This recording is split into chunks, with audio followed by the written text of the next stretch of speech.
Es verdad que es falso el agujero de 600 millones, son 608. Cuando usted llegó al Gobierno, subió los impuestos y recortó derechos. Y recortó derechos. Sí, señor Monago, sí. Es que ajustes y recortes de derechos no son lo mismo. Le puedo asegurar que no. Y le puedo asegurar también que a mí no me obsesiona nada el pasado. Yo le puedo asegurar que yo no voy a pasar ni ninguno de los miembros de mi Gobierno ninguna tarde buscando facturas del pasado. Se lo puedo asegurar. Que no lo voy a hacer. No lo voy a hacer. No lo voy a hacer. Cuando se pagan impuestos hay que decir qué es lo que se sacrifica. De la misma manera que cuando se ofrecen nuevas prestaciones hay que decir cómo se financia. Mire, yo estoy dispuesto a decirle a los ciudadanos de esta tierra que tenemos que optar. Que tenemos que optar, señor Monago, entre rebajarles 15 euros al mes el IRPF o que tengan que pagarse 150 euros la resonancia magnética porque en el sistema público le han dado 2 años de plazo para podérselo hacer. Sí, hombre, claro, es que esa es la cuestión. Es que esa es la cuestión.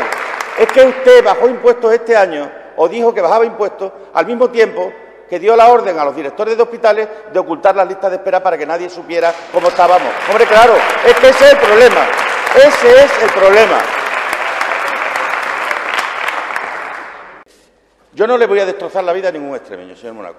Y si para no destrozarle la vida, que significa condicionar la sanidad y la educación, hay que hacer una reforma impositiva, se hará. ¿En qué sistema o en qué sentido? Como lo hemos hecho siempre.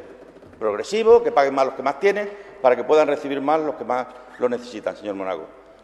Pero primero tenemos que saber qué es lo que queremos ofrecerle a la gente y le tenemos que hablar claro. Y le tenemos que decir si queremos mantener el sistema sanitario que tenemos o no. Señor Monago, ¿sabe usted, se lo ha dicho el señor Carrón alguna vez, que el Servicio Extremeño de Salud tiene un déficit estructural de más de 200 millones de euros? ¿Lo sabe? Porque si lo sabe, debería saber que para financiar eso hay que tomar decisiones. Para financiar eso hay que tomar decisiones. Y esas decisiones significan que las cuentas tienen que cuadrar entre ingresos y gastos. Que los tiempos de pintar el dinero en el papel se acabaron, señor Monago. Se acabaron, esos tiempos se han terminado, porque la mentira tiene las patas muy cortas. Y porque al final de todo, de lo que se trata, es de que seamos capaces de poderle mirar a la gente a la cara. Yo no le voy a destrozar la vida a la gente, señor Monago. No voy a actuar con demagogia. No voy a actuar con demagogia. Voy a decir sencillamente la verdad. Y la verdad significa que los gastos que un sistema público hay que pagarlo y lo tenemos que pagar entre todos en función de lo que cada uno tenga. Gracias, señora presidenta.